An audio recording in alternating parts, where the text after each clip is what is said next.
అందరికీ నా వందనాలండి. ఈరోజు ఒక మంచి అంశంతో మేము ముందున్నాను నేను.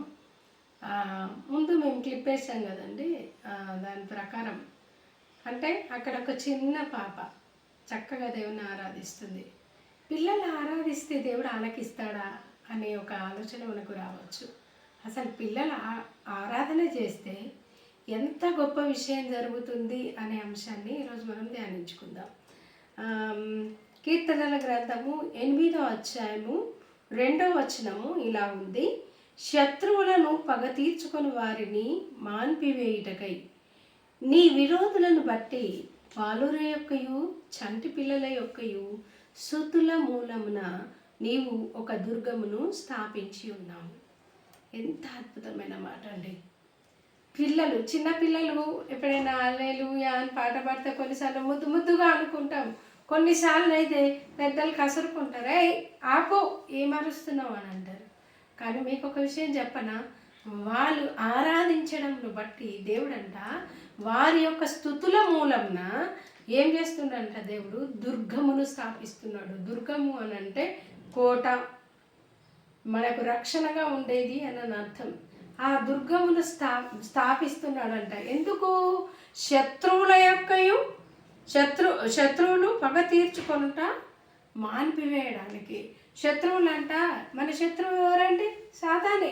సాతాను యొక్క కార్యములన్నీ మాన్పివేయడానికి, అపవాది వేయుచున్న అగ్ని బాణాలను మాన్పివేయడానికి దేవుడు ఏం చేస్తుందంట అంటే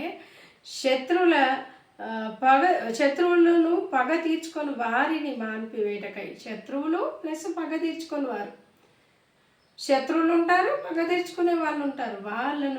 వాళ్ళ యొక్క కుతంత్రములన్నీ కూడా మాన్పివేయబడినట్టుగా ఎవరే అంట? బాలుర యొక్కయు చంటి పిల్లలు. చిన్నపిల్లలు అప్పుడప్పుడు ఏం చేస్తారంటే నిద్రలో నవ్వుతారు, నిద్రలో ఏడుస్తారు. మనం ఏదేదో అనుకుంటాం. అప్పుడు పెద్దవారు అనేవాళ్ళు దేవుడు వాళ్ళని ఆడిపిస్తుండండి, దేవుడు వాళ్ళని నవ్విస్తుండు, ఏడిపిస్తుండు, ఇలా చెప్పేవాళ్ళు. అయితే దేవుని వాక్యం ఏం చెప్తుందంటే వాళ్ళు స్తుతిస్తారు కదా. చిన్నపిల్లలు చప్పట్లు కొడితే హ్యాపీగా అనిపిస్తుంది మనకు కదా. వాళ్ళు చేస్తున్నటువంటిది ఎప్పుడైతే ఉంటుందో దాన్ని చూసినప్పుడు ఏమవుతుందంటే మనం హ్యాపీగా ఫీల్ అవ్వడం మట్టుకే అవుతుందేమో అనుకుంటాం. కానీ దేవుని వాక్యం చెప్తుంది ఒక దుర్గాన్నే స్థాపిస్తున్నట. ఎంత గొప్ప విషయం అండి.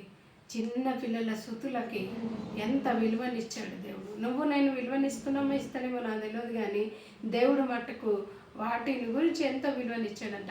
కొంతమంది పిల్లలకు అప్పుడప్పుడే మాటలు వస్తూ ఉంటాయి, అలా అరుస్తూ ఉంటాడు, అలోలుయా అని అంటారు. వచ్చి రాని ముద్దు పాటలు. వాటిని చూసినప్పుడు కొన్నిసార్లు కొంతమంది ఏమో హ్యాపీగా ఫీల్ అవుతారు, మరి కొంతమంది ఆపు ఎందుకు అరుస్తున్నావు అని అంటారు. ఈ విధంగా మనం వాళ్ళని కసురుకుంటాం. కానీ దేవుడు వాళ్ళ యొక్క స్తుతుల మూలంన దుర్గాన్ని స్థాపిస్తూ ఉన్నాడు. ఎంతో మంచి దేవుడు మన దేవుడు.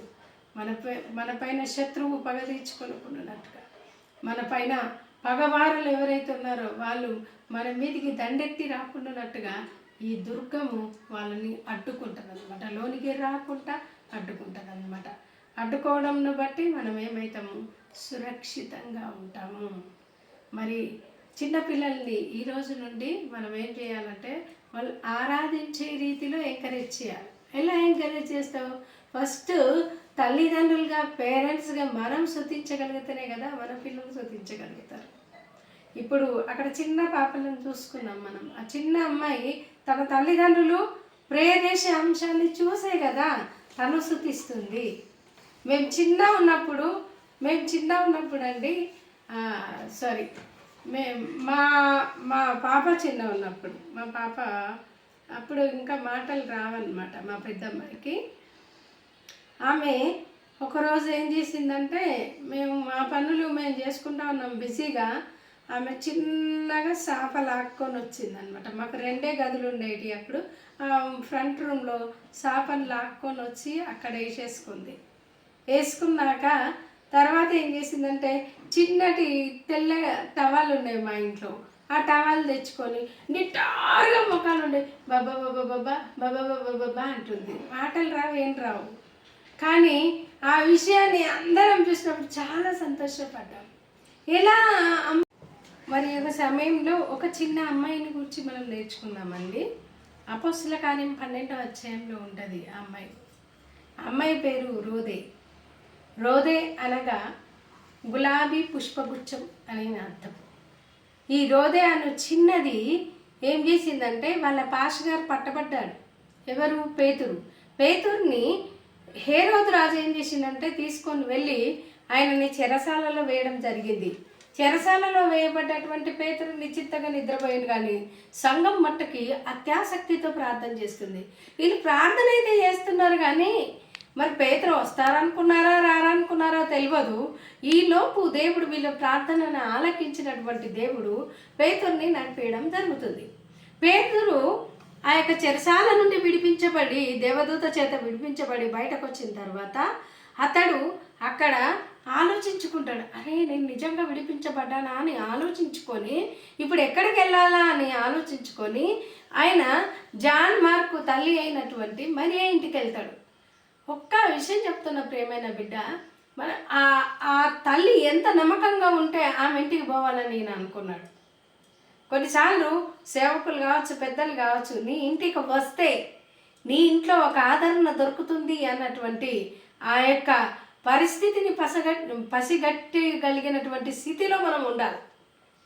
ఎందుకంటే మన ఇంటికి వస్తే సేవకులకు ఆదరణ, మన ఇంటికి వస్తే ఇతరులకు ఆదరణ, మన ఇంటికి వస్తే ఫలానా వాళ్ళ ఇల్లు, ఫలానా వాళ్ళ పిల్లలు ఇలా ఉంటారు అనేటువంటి సొసైటీలో ఒక మంచి పేరు నీకు ఉండగలగాలి. ఈ జాన్ మార్క్ వాళ్ళ ఇంటికి వచ్చినప్పుడు నిజంగానే అక్కడ సంఘం అంతా ప్రార్థన చేస్తుంటుంది. ఈ చిన్న పిల్ల రోదే ఉంది కదా, ఈ రోదే ఆ డోర్ నాక్ చేసిన సౌండ్ వింటుంది. వినిపోయి ఆ సౌండ్ నీ పేతుర్ని గుర్తుపట్టి ఆ సంతోషంలో ఈమె డోర్ తెరవదు, కానీ లోపలికి పరిగెత్తుకొని వచ్చి పేతురు వచ్చిండు అంట. అంటే వీళ్ళందరూ పేతురు రావడం ఏంటి, ఊరుకో, నువ్వు చిన్నపిల్లలాగానే ఉంటూ అని ఆమె కసురుకుంటారు. అయినా మళ్ళీ వెళ్ళి మళ్ళీ ఆ స్వరం, ఆ డోర్ నాక్ చేసిన విధానం విని మళ్ళీ పరిగెత్తుకొని వస్తుంది. వాళ్ళందరూ ఏమంటారు తెలుసా అండి, నీకు పిచ్చి పట్టింది అంటారు. నీకు పిచ్చి పట్టింది, పేతురు రావడం ఏంటి, ఆయన ఒక దూత కావచ్చు అంటారు. లేదు పేతురే అని గట్టిగా చెప్తుంది ఆ పాప. ఎందుకో తెలుసా, తన తల్లిదండ్రుల యొక్క విశ్వాసం ఆ బిడ్డ పైన కూడా ప్రభావం చూపిస్తుంది. అందుకోసమే ఆ బిడ్డ ఏం చేస్తుంది, గట్టిగా చెప్తుంది ఆయన పేతురే అని. సరే, ఈమె ఇంతగా చెప్తుంది కదా అని చెప్పేసి వాళ్ళు బయటకి వెళ్ళి అక్కడ డోర్ తీసినప్పుడు అది నిజంగా పేతురు ఉంటారు. పేతుర్ని లోపలికి పిలుచుకుంటారు. ప్రియమైన దేవుని బిడ్డ, ఆ బిడ్డలో ఆ విశ్వాసం ఏ విధంగా వచ్చింది, తన తల్లిదండ్రులను బట్టే కదా. మన పిల్లలకు మంచి మార్గదర్శి ఎవరంటే ఫస్ట్ మనమే. మనల్ని బట్టే మన పిల్లలు మంచి మార్గంలో నడిపించబడతారు. మన యొక్క ఆత్మీయ స్థితి, మన యొక్క విశ్వాసము, మన యొక్క భక్తి జీవితం. చాలామంది తల్లిదండ్రులు పిల్లల కోసం పాస్తులు సంపాదిస్తారు. ఇట్స్ వెరీ గుడ్, బట్ భక్తిని సంపాదించమని నేను సలహా ఇస్తాను. ఎందుకంటే యెహోవా యందు భయభక్తులు కలిగి ఉండుట అది ఐశ్వర్యంను కలిగజేస్తుంది, ఘనతని ఇస్తుంది, ఆ తర్వాత స్థిరమైన కలనిస్తుంది, ఆ తర్వాత అది జీవమును కూడా ఇస్తుందండి. భయభక్తులని మనము ఎప్పుడైతే అవలంబిస్తామో మన పిల్లలు కూడా దాన్ని మాదిరిగా తీసుకొని దాన్ని అవలంబిస్తారు. అది వాళ్ళకి ఎంతో ఆశీర్వాదకరంగా ఉంటుందండి. మరి ఆ విధమైన ఆశీర్వాదము మన లోపల ఉండాలని నేను ఆశపడుతూ ఉన్నాను. మన కుటుంబాలకు అలా ఉండాలని ఆశపడుతూ ఉన్నాను. మరి ముఖ్యంగా మరి ఈ పిల్లల యొక్క స్తుతుల మూలంన దేవుడు ఏం చేస్తుందంట, ఒక దుర్గమును స్థాపిస్తున్నాడు. మన పిల్లలకి మనము మంచి మార్గంలో పెట్టేవాడుగా ఉండాలి. చాలాసార్లు మనం ఏం చేస్తామంటే ఇతరులతో పోల్చుకొని వీళ్ళని ఏమంటారు, మా పిల్లోడేం తక్కువనా అన్న ఒక ఉద్దేశంతోనే అన్నీ ఇచ్చేస్తాం, కానీ సరి అయిన మార్గం మీద వాళ్ళకి బోధించలేని స్థితిలో ఉంటాం. ఈ రోజులలో దౌర్భాగ్యం ఏంటంటే పుట్టిన పసిబిడ్డకు కూడా ఫోన్ ఇవ్వాలి. వాళ్ళకి ఫోన్ ఇస్తే ఆ ఫోన్ చూసి ఆమె తింటుంది. ఏమండి, ఫోన్ ఇవ్వడం నువ్వు నేర్పినవు, తాను నేర్చుకోలే. నువ్వు నేర్పకపోతే ఆమె ఫోన్ ఎట్లా ముట్టుకుంటుందండి, నువ్వు చెప్పండి అక్కడ. మళ్ళీ ఏమంటాం, మా పాప ఫోన్ లేని తినదండి. ఫోన్ లేని ఈరోజు తినదు, రేపు పొద్దున కళ్ళు పోయినాక నువ్వే ఏడుస్తావు. రేపు పొద్దున కళ్ళు పోయిన తర్వాత చాలా బాధపడతావండి. ఎంత భయంకరం! ఆ యొక్క ఫోన్ మీద ఉన్న రేడియం రేస్ అన్ని పాప పైన, పాప మెదడు పైన, పాప అవయవాల పైన పనిచేస్తుంది కదా. ఎందుకండి మనమే మన పిల్లలకి దౌర్భాగ్యమైన మార్గంలో నడిపించుకుంటూ తర్వాత వాపోతుంటాం. అలా చేయకూడదండి. దయచేసి ప్రభు పేరిట నేను మీకు మనవి చేస్తున్నాను. ఫస్ట్ నుంచి మనం ఏమి నేర్పుతామో అదే మార్గంలో పిల్లలు నడుస్తారు. తర్వాత లోకం పోకడలోకి పోయినప్పటికీ తిరిగి మనం మన పిల్లలకి చెప్పినప్పుడు ఖచ్చితంగా వాళ్ళు వింటారు. ఒకవేళ నా పిల్లలు వినట్లేదు అని నువ్వు కనుక అంటే నేనేం చెప్తానో తెలుసా? కన్నీటితో ప్రార్థన చేయమని చెప్తా. కన్నీటికి ప్రార్థనకు లొంగనిది ఏదీ లేదు. కన్నీటి ప్రార్థన చెయ్యండి, బిడ్డలను మంచి మార్గంలో నడిపించండి. ఆ విధంగా నడిచినటువంటి బిడ్డల స్తుతుల మూలమున ఒక దుర్గం స్థాపించబడుతుంది. ఆ దుర్గము వలన నీకు నీ కుటుంబానికి రక్షణ కలుగుతుంది. ఎలా అమ్మాయి నేర్చుకోగలిగిందంటే పేరెంట్స్గా మేము చేస్తున్నాం కాబట్టి. చాలాసార్లు పేరెంట్స్ ఏం చేస్తారంటే వాళ్ళకు ఏ టైంలో ఏమి అందించాలో అది అందించారు, కానీ పిల్లలు పాడైపోయిన తర్వాత మా పిల్లోడు పాడైపోయింది, మా పిల్ల పాడైపోయింది, ఇట్లుంది అట్లుందని చాలా బాధపడుతూ ఉంటారు చిన్నప్పటి నుండి. అందుకే దేవుని వాక్యం సెలవిస్తుంది. సామెతల గ్రంథం 22:6 ఉంటుంది, బాలుడు నడవవలసిన త్రోవను వాడికి నేర్పుము, పెద్దవాడైనప్పుడు దాని నుండి తొలగిపోడు. పెద్దలు కూడా ఒక సామెత అంటుంటారు, ఏంటంటే మొక్కై వంగంది మ్రానై వంగునా. మరి మొక్కగా ఉన్నప్పుడే దాన్ని మలచాలి కదా. ఈరోజు యువత పాడైపోతుంది. పాడైపోతున్న యువతను చూసి నెత్తి నోరు కొట్టుకుంటున్నాం మనము, కానీ వాళ్ళని వంచాల్సింది ఎప్పుడో తెలుసా అండి? బాల్యంలోనే. అందుకే అన్నారు కదా, నేటి బాలలే రేపటి పౌరులని. ఒక నవ సమాజాన్ని స్థాపించాలన్నా, ఒక మంచి సమాజాన్ని, శ్రేష్టమైనటువంటి ఒక సమాజాన్ని మనము స్థాపించుకోవాలంటే నేటి నుండే, చిన్నప్పటి నుంచే పిల్లలకు నైతిక విలువలు నేర్పించాలండి. నైతిక విలువలు నేర్చుకోలేరు కాబట్టి వాళ్ళకి చెల్లి తెలుస్తలేదు, అక్క తెలుస్తలేదు, వీళ్ళతో ఏ విధంగా ఉండాలన్నటువంటి బిహేవియర్ తెలియట్లేదు. ఎందుకు పేరెంట్స్గా మనం చెప్పట్లేదు. గుడ్ టచ్ నేర్పి, బ్యాడ్ టచ్ నేర్పి, ఇట్స్ గుడ్ కాదని నేను చెప్పను. దానికంటే ముందుగా నువ్వేం నేర్పియాలి, ఎవరితో ఎట్లా వ్యవహరించాలన్నది కూడా నేర్పించాలి. బోత్ బాయ్స్కి నేర్పాలి, గర్ల్స్కి నేర్పాలా. ఓన్లీ ఆడపిల్లలకు నేర్పించడం కాదు, మగ పిల్లలకు సహితం నేర్పించాలి. నాన్న వీళ్ళు నీకు పిన్ని అవుతారు, వీళ్ళు నీకు బాబాయ్ అవుతారు, వీళ్ళు నీకు చెల్లి అవుతుంది. అది నేర్పించినప్పుడు కదండి వాళ్ళకు నైతిక విలువ అనేది తెలిసేది. నైతిక విలువలు మనం నేర్పించలేం సరికదా.